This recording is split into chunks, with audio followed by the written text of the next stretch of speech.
as we all know, lean and continuous improvement journeys in many companies start in manufacturing. And I'm the voice that says, no, I don't think we should start there. Let's start in IT, start in supply chain, HR, finance, legal. We need to start there because there are so many processes that we don't necessarily walk by and see, hence the reason why most people don't start there, that can add such value to the organization and save time and money. So that's the voice of the underdog, the people doing the hard work and really need just a little bit of help to try to make things better, improve their processes, get rid of these, what we would call boat anchors, right? Get rid of those processes that are boat anchors and free you to do more value-added work.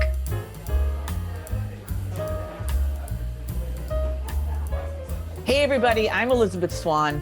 And I'm Tracy O'Rourke, and we are from the Just in Time Cafe, and welcome to our podcast. At the cafe, we wrestle with tough questions, talk to groundbreakers, discuss great books, and get insights from Lean Six Sigma practitioners who are making a difference in this world. We let you in on helpful apps, we bring you the news, and we challenge the status quo so you can build your problem-solving muscles. So I'm excited to hear about what's on the menu today, Elisabeth. Well, today's highlight is another fun Lean practitioner and author, Katie Labedz. She's written multiple books, and we're going to find out her secrets to helping ordinary people apply Lean to places you would not expect. And for Q&A, we tackle the paradoxical reality of leaders who don't see themselves as leaders. Why does that happen, and how do we address it? It's an awesome day at the Tech Cafe, Tracy. I would absolutely agree with that, Elisabeth.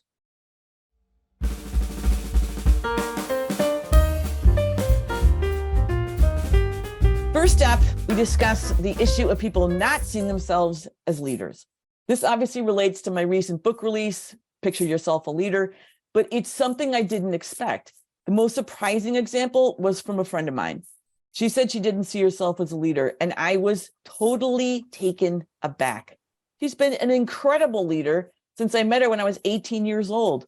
She led our sports team to championships when I was in my 20s. At the moment, she's coaching high school girls. She's the thread that keeps her completely divided red-blue family on speaking terms and actually getting together. She's on the board of two different institutions. One's private, one state run, but they have responsibility for pristine wilderness areas that kind of bump up against each other, right? So they need to have access and trails and things that they have to work together. So she's formed a bridge between them by being on both their boards, which hadn't been happening before that. So if she doesn't think of herself as a leader, then how many people are there out there who don't see their power and influence over others? So how about you, Tracy? How do you see this in people you coach or clients you consult with? Well, there's a section in your book that when you talk about who is this book for, and I'm not going to say it as eloquently as you did in the book, but you basically said, it's not anybody's a leader. Anybody can have a moment of leadership where they have to step up and they become a leader in that moment. It's not just the role of a leader. And I think that was so insightful because I think if more people recognize themselves in that way, that it's not a role, it is a moment in time where you can actually become a leader. And I think that's very insightful. And I have to be honest, I was coaching some folks in an organization, and we were talking about leaders, and we were talking about managers and the difference between managers and leaders. And leaders are inspirational and they share their vision. And this person in a leadership role in this organization said, well, I'm not a leader. I'm a manager. I go, well, do you have people that report to you? Yeah. Well, do you think they want a leader or a manager?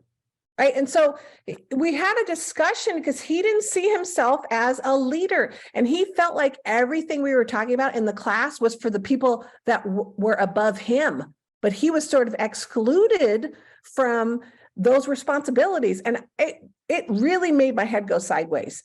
But it's to your point where sometimes we don't see ourselves as the leader, or we don't recognize that we're a leader, or we don't recognize that there's a moment of leadership. So No. very interesting. Yeah. And it's like you're saying, it's not your title. You know, are you a leader in your family, amongst your siblings, in the community, in social circles? Like there's a lot of places where leadership is, you know, there. And I don't even know. I wonder if it's a gender thing, right? And the self-image of my friend has been a revelation to me in terms of our inability to see our own power and influence. And I just want to come back to her for a second. She's an amazing human being. I'm not the only one in awe of her. She's talked her way past men with guns while hiking up Mount Kenya. And now she's dealing with a daughter in college who's struggling, and she knows not to jump in and solve her daughter's problems, right? He's giving her the, you know, like, you got this, which is kind of what she said to me as a young athlete, right? And, you know, she's the person I quoted in chapter 48, right? Page 277, she says, you got this, right? She's always encouraged me, and still, you know, she doesn't see it. So the good news is she's been texting me in the morning, and she reads a chapter of the book, and then over coffee, and then she sends me a text like, beware the illusion of listening. I didn't know I did that, but it's true. It's time to start listening with intent. So she's taking these lessons in, and she's working on her leadership skills. She just doesn't know it. So just throwing it out for our listeners, like, I would ask, has anyone ever told you that you had influence you were unaware of? I mean, our interview with Katie, she said, somebody saw something in me that I didn't see in myself, right? Has that ever happened to you, that people saw something that you didn't see, you know? And so maybe ask people what they see in you, and you could learn something about yourself and then be a better leader. What do you think, Tracy? Absolutely. Absolutely. 100%. I'm going to say, in our leadership class at UC San Diego, we talk about obviously these kinds of traits. But I remember someone asked me, you know, who was a good leader for you or a good mentor? So your question about, you know, maybe somebody saw something in yourself. I'm going to be honest. I started working when I was 15, and it was my first job. And I basically continued to work from then on. I never really, maybe I took 3 months off or something like that. But I worked, and I probably had 5 or 6 jobs. I didn't feel like my leader believed in me until I was 28 years old. I had worked 14 years before I felt like somebody actually believed in me. I felt like a cog at work. Horrible. And did I have to wait that long for somebody to see something in me? And I'm like, wow, am I a loser? Or I'm just kidding. I don't think I'm a loser, but it's just sad. Isn't it sad? A little sad. And so I think that recognizing that there's something great in people and learning about yourself. You know, I have kids, and my older son, you know, a lot of people tell me he's a natural leader, and I don't think he sees himself as a leader. And, you know, he's a big brother too. And even as a big brother, you're a leader. You know, you're a role model for your younger siblings or for your younger cousins. And we're always told that, right? My older sister, same thing. She was said, well, you're the older sister, so you need to watch out for your other siblings and the younger. So we're taught at a young age. I mean, this idea of moments of leadership has really resonated with me.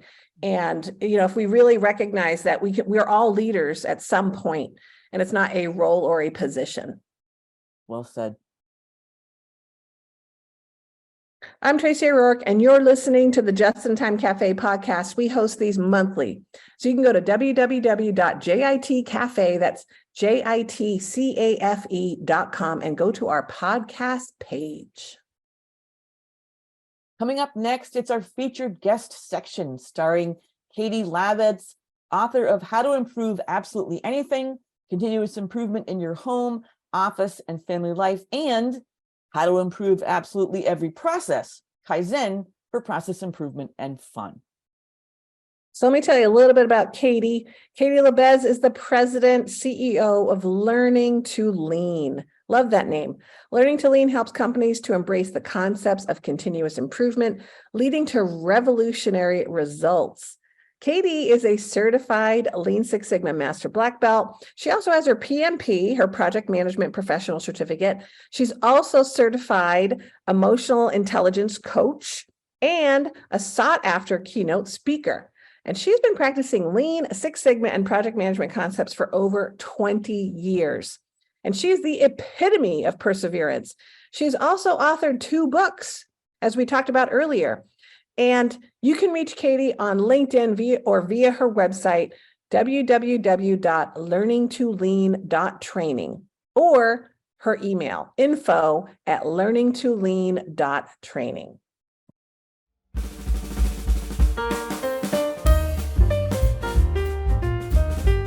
Hi, Katie. Welcome to the Just in Time Cafe. How are you today? Great, great. Thank you for having me, Tracy and Elisabeth. So great to be here. Thank you so much. I know we are so happy to have you. We're so happy that you actually agreed to come to the Just in Time Cafe. You know, I saw your book actually online on LinkedIn, this one, How to Improve Absolutely Every Process. And it says Kaizen for process improvement and fun. And I thought, we are all about fun. I need to call this girl. I need to get to know her. I need to interview her for our podcast. So thank you so much for coming to the Just in Time Cafe to talk about it. Hey, thanks for having me. And thanks for buying my book. I appreciate it. Absolutely. I want to buy your other one too, because I actually did not know you wrote 2 books. So I'm looking forward to hearing about that one too. So tell us, Katie, what led you into the world of continuous improvement? Absolutely. So I actually went to school. I'm a self-proclaimed nerd. I went to school for computer science and then management information systems. And I was happily on my way into my IT career as a business analyst.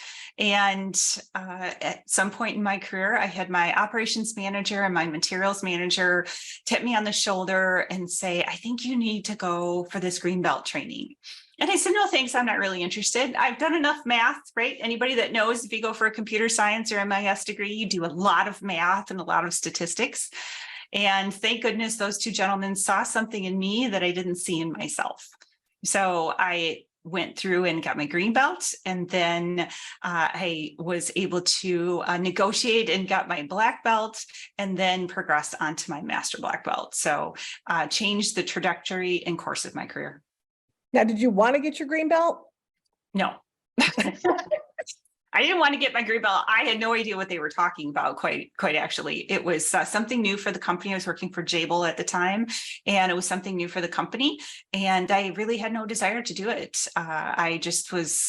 I said, you know, I've done enough math. Turns out my green belt project was determining the future and the correct situation for what we called configuration management analysts. And those are the unsung heroes of any manufacturing company, as they're the people that put the bill of materials in the system. And it turned out that I also was able to manage those folks as a result of my Greenbelt project. They used to be in the engineering department, and based on my Greenbelt project, my recommendation was that they belong in the materials department. So I managed a group of business analysts and configuration management analysts. So once you got your green belt, which you didn't want to do, yes, what made you realize, okay, this is what I want to do forever? I mean, for now, at least. At least for now. It was just exciting and challenging for me.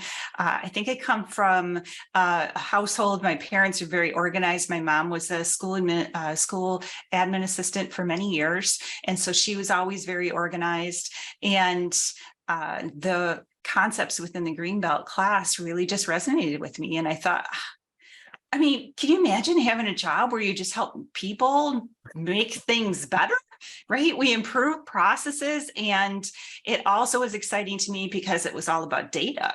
So with the IT background, that was really exciting to me because I wanted to be able to analyze the data and use that data in order to make those data-driven decisions. Mm-hmm. So you call yourself the voice of the underdog. Yes. So I want you to describe what that means to you. Sure. That means to me, I am the voice of the people that have had challenges along the way, and the voice of the people that also maybe we don't start our lean or continuous improvement journey with you. As we all know, lean and continuous improvement journeys in many companies start in manufacturing. And I'm the voice that says, no, I don't think we should start there. Let's start in IT. Start in supply chain, HR, finance, legal. We need to start there because there are so many processes that we don't necessarily walk by and see. Hence the reason why most people don't start there, that can add such value to the organization and save time and money. So that's the voice of the underdog, the people doing the hard work and really need just a little bit of help to try to make things better, improve their processes, get rid of these, what we would call boat anchors, right? Get rid of those processes that are boat anchors and free you to do more value-added work. Yes, Yeah. I 100% agree. Elizabeth and I have done a lot of work in the non-manufacturing arena as well. And I agree with you. I think one of the added challenge for doing work there is the processes are invisible. Yes. Right. You can't actually walk into a room and go, look at that employee onboarding process. That's horrible. You can't. It doesn't exist. People don't see it. So we have the added challenge of making the process visible with maps. But I agree with you. I think people sometimes I think it's an excuse. I sometimes don't think they believe that it's just non-manufacturing. I sometimes think they're worried about change. It's terrible. They're worried about change. They go, oh, it's just for manufacturing. Yeah. But I think it's also what you said, Katie, is that they don't see it. Like Tracy calls it invisible processes. Like, what do I see? I see rows of cubicles. And so but I think there's something behind that, like in terms of seeing process improvement. Well, you can't see this process, so how would you improve it, right? But it applies to manufacturing because it's easy because you can see it. Right. And then it seems harder somehow, which it doesn't have to be. Yeah, it doesn't. One of the organizations that I worked with, just as an example, we said, our ERP system's running slow, and we kind of started doing root cause analysis, and we noticed that there were a lot of finance jobs that were being run on a routine basis. So there were over 100 jobs that were automatically being run through the ERP system every month. And we asked finance, we said, could you take a look at this and really try to understand how many of them do you really need? And anybody want to take a guess how many they actually needed out of 100? How many? 3. 1, 3.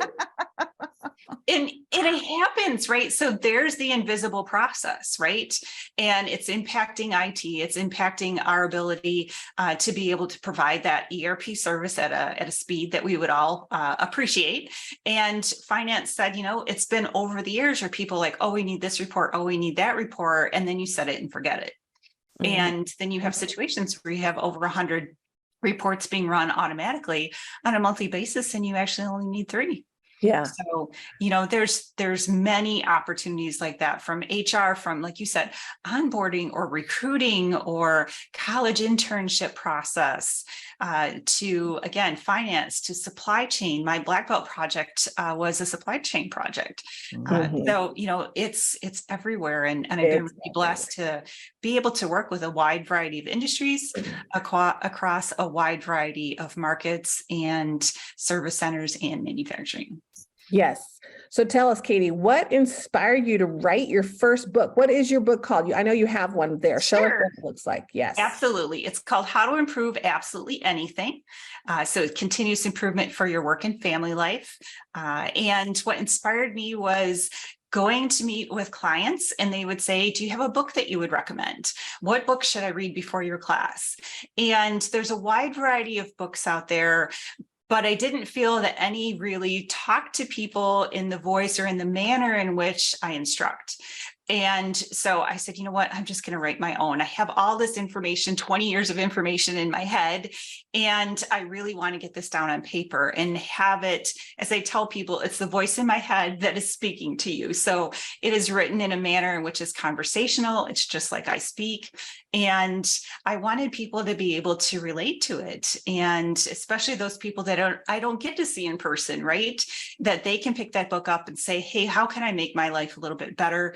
at work and at home. And I truly believe, any of the concepts that we all teach, we can apply them at home first. And when people realize how they can apply it at home, they can more easily apply that at work.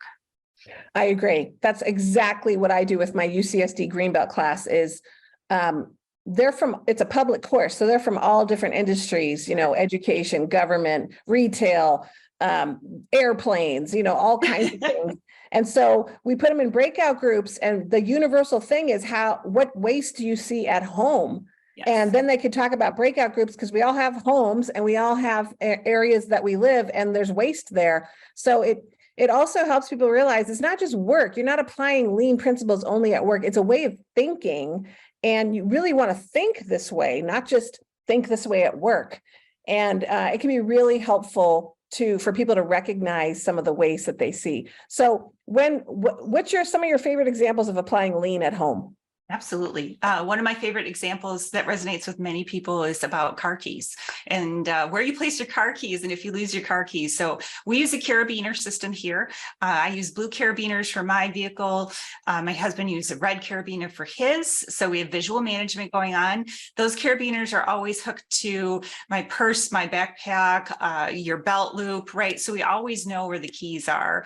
When we come in for the day, we put the keys, we have 2 separate hooks. We put those keys on the hooks, and that really helps from creating chaos in the morning of where are the car keys, what do we do with them, who had it last, what coat pocket is it in, or you're at work and you have no idea where you put your keys because it seems like you started work 24 hours ago. So it's really helpful just to have simple things like that. We have standard work in our house. Our children are 4-legged, so we have standard work for everything. And just in case we ever needed to have one of you come over and help feed our horses, you could come over because we have the standard work written on the door and we have everything labeled. And it's exciting. It's fun to do. Again, self-proclaimed nerd, but it really does make things a lot easier for us. I think it's also interesting, like you're saying, both of you, we're all talking about doing it at home, makes it more accessible, makes it understood. Also, I feel like COVID made a lot of us turn our homes into workplaces. Yes. And then that mattered even more. Like, how do you differentiate home and work, and how do you keep all of that organized? So it became just doubly important to get those things, and people really did resonate with that. I also want to come back to what you said about just writing with the voice in your head, which I like that expression, like, I am hearing voices, I am putting them on the page. Yes. But the other aspect is just being conversational. And I feel like a lot of business writing has this almost assumed voice that is devoid of emotion, that, there's no contractions, that, basically has had the life sucked out of it. And it's like, well, unless that's a prerequisite for a course and I'm forced to buy and read that, like, I would not voluntarily read that. Right. And in the first part of my book, the How to Improve Absolutely Anything, we talk about, my experience driving to work on a snowy winter day when I worked in corporate America, and somehow I got to work without the keys to my truck. And, how we can all relate to the fact that you're trying to get to a meeting, you're supposed to be there early, you have no idea how you're going to shut your vehicle off or lock your vehicle because you don't have your keys because something really strange happened, right? And then you're on a conference call and realize, okay, you're trying to deal with this, multitask to get your husband to bring the keys to you, and run into the meeting and you have to stop to pee. So, we've all been there, right? And I hope I put my phone on mute when I went to do that. So, we've all been there and we've all done that, right? And, this is real life. How do we prevent mistakes from happening? Yeah. And marriages from crumbling, like all that makes a difference in terms of being able to operate. Like, Tracy, you and your kids, like, you're constantly saying, oh, okay, how can I apply some of what I know so well to get my teenagers to, be there. Yes, I did a shoe Kanban at home because I was driving my family crazy. I have all boys in my house and I have a ton of shoes, and I had shoes in every closet.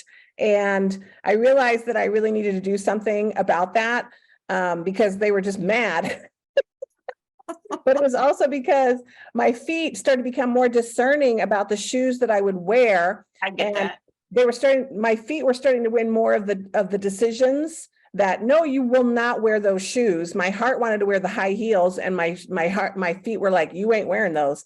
And so they started to become a museum. And so I ended up creating a shoe Kanban, and I did purge quite a bit of shoes, but now I have it managed and under control for the most part. And I only buy shoes when there's space for shoes. But it There you also helps that I can really only shop 2 places now because my feet are very particular now. Right. And I have moved on to the fancy looking tennis shoes. So Exactly. You know, it's so sad. You used the term at one point, Tracy, the shoe museum. And I realized, oh my God, I have a shoe museum. Like, I have some beautiful heels that, you know, they're like peaky toe, something Betty Grable would have worn, like, you know, just beautiful velvet, whatever. And I'm like, I will never wear those again. But maybe just for a photo shoot, as if I could walk on them, I'll sit and put them on display. there Something you like go. that. Yeah. You can take So- pictures of it and go through your shoe museum gallery on your computer. It takes up less space. That's what I plan to do. So Katie, what's something you do when you work with groups that you feel like is makes a big difference, you know, kind of part of your special sauce? Sure. I think one of them is making sure that there's an icebreaker, right? And when we do icebreakers, and I know that there's some folks out there now, they're like, oh, that's, you know, kind of old school, right? Not cool anymore. But I really think it's really important. I want people's minds to leave the building for a little bit before we get started, right? Because a Kaizen event it's an emotional journey, right? It is such an honor to be part of an event, and it's a huge privilege to be able to be entrusted by a company to create a better future state. And with that sort of pressure that's around you to do that, you need people to relax, right? We don't get creative ideas if we're constricted all the time. And, you know, we do a wide variety of types of icebreakers. I talk a lot about that in my second book, How to Improve Absolutely Every Process. And we go through some of the ones that are common for me to be able to use. I just used a new one last week with a group, and I told everybody, I said, everybody stand up, and I said, everybody contract your muscles just as tight as you possibly can. And so they're all standing there contracted, and then I put a dance song on. I'm like, okay, dance. And they just looked at me like, I can't, right? And I told them, okay, let's loosen up, let's relax. And then I played the Macarena and said, come on, everybody dance with me, right? Now we had some poor souls that were willing to dance with me, but we had that conversation over, we can't accept new things or be open to new things if we're contracted either physically or mentally all the time. And we need to be able to relax and loosen up to be able to accept and look at things from a different perspective. And, you know, every time we have a Kaizen event, every day of the Kaizen event, we do something different. There's a card game called Salute the King, which is absolutely hilarious to do. Or it comes down to just asking questions like, when you were a little kid, what did you want to do? When I was a little kid, I wanted to be a rock star. My 2 uncles, my mom has 2 brothers, they both play instruments, and I'm like, we're going to have our own band. And, you know, one uncle's going to play the guitar, the other one's going to play the drums, and, you know, I'm going to sing. I can't sing, but that was my plan, you know, in 2nd grade, that I was going to be a rock star. So, you know, why not share some fun things with people and get people to laugh and relax? There's a lot of science behind that, And I actually used to resist icebreakers because I felt like people are hiring me to be more efficient. So I just need to get to the work. And that was such a mistake. It's such a mistake because icebreakers remind us that we're human, that we're trying to fix broken processes. There might be conflict within the departments or within the people. And those kinds of things bring people together. They create connection. They humanize people, as opposed to thinking, what's wrong with that department? Why can't they get their job done? Right. So we start to think about them as they and not people. And icebreakers remind us that we're human. They bring a connection, and there's science behind when you do things like that, you're more productive together. Absolutely. The other aspect of icebreakers or some kind of activity, I'm loving the dance thing, and Tracy and I will both be taking that on the road. But Sure. Yeah. The other thing is that you need a transition. Like you don't know if somebody came in like you, Katie, with having forgot their keys and, going crazy trying to make phone calls or somebody just dropped a kid off at a daycare center who's, crying their eyes out, don't leave me. And then, they're showing up in these different emotional states. And we kind of don't acknowledge emotion in the workplace, but that just makes it harder to have it. So if you have some kind of a transition, like taking yours was kinetic, which I loved, clench and then dance. And then like the analogy of, well, you can't dance if you're clenched, you can't be open if you're holding on to stuff. So both an analogy and just that physicality, taking you physically somewhere else. And like Tracy saying, mentally humanizing the people around you, realizing we all came into this session from somewhere else, right? And now let's come together and move on. So I really, those are huge. So I love that you have, you're holding strong, Katie. You're not going to give those up. That's right. So Katie, you said your second book is How to Improve Absolutely Every Process, and it's really about Kaizen events. So tell us a little bit about that. Sure. So I had many people ask me, what's the process to run a Kaizen event? How does it actually work? And so I wanted to, as I explained in the book, I wanted to share my secret sauce. So Kaizen is a process improvement party. So it's just like if we were throwing a birthday party or a wedding or something like that. That's the same kind of concept when we do Kaizen. And it's really about, what are we doing it for? What's the theme? What problem are we trying to solve? Who should we invite? Where should we have it? Down to those logistical things. And even down to, in the book, I explain what your room should look like, right? I talk about the fact that I have things from the floor to the ceiling sometimes in these rooms, right? I had somebody say one time they walked past a conference room and they saw all this stuff on the wall and Post-it notes everywhere and candy on the table. And they said, I knew Katie was here because of all that. So that's, it's all about fun, right? Yeah. And it's all about, how to get organized. We've all heard of events that may not have been successful, and that can be for a wide variety of reasons. So I just wanted to put it out there as a guideline to show people, hey, this can be fun. It can be really productive, and it can be really exciting within an organization. Yeah, everybody needs a little color, a little candy. That's right. Color and candy. A little candy. So Katie, what's next for you? Where can people see you? Where are you going to speak? Where are you going? Yes. Absolutely.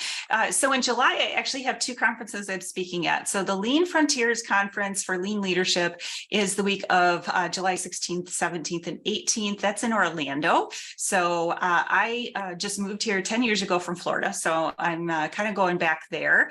And then also in July, I am speaking with another cohort of mine, and we're going to be speaking at the Wisconsin Nonprofit Conference in Brookfield, Wisconsin. And then I'm excited to announce that Learning to Lean, my company, combined with Unicorn Recruitment and Executive Career Services and NWTC, which is our Northeast Wisconsin Technical College, we are coming together to hold a Lean conference called Lean is for Everyone on September 27th in Green Bay, Wisconsin. So it's really exciting for us to have this. We're going to have a wide variety of speakers. Some people will be coming in and talking about their success in Lean in things like healthcare and IT, supply chain, HR, and finance. And we're going to have some hands-on sessions where I'll be speaking about how to improve absolutely every process and how to run a Kaizen event. And we have somebody come in to talk to you about graphical facilitation. And it's going to be an exciting day. And we're so blessed and excited to be able to host that this year. Yay. Yay. That sounds fun. And it doesn't sound like it'll be bad in September in Wisconsin. No, today's May 1st in Wisconsin and it's snowing. So knock on wood, September 27th, we don't have snow. So I know. Well, we really appreciate you coming to the cafe, Katie. It was a real pleasure getting to know you and talking with you. And I feel like you're like a kindred spirit with the approach that you take to process improvement. And it's always fun to meet one of you, a kindred spirit, because We are about fun, and we love it when people make it fun because it could be a slog sometimes and it doesn't need to be. Right. And I love your idea of the party, the Kaizen event party, that we are actually honored to be able to change the process for the organization, and we should treat it as a party. Love that. Thank you. Thanks for having me. I'm really honored to be able to be here and so excited to be able to see what's next. All right. Us too. Thank you. Take care. Have a good day.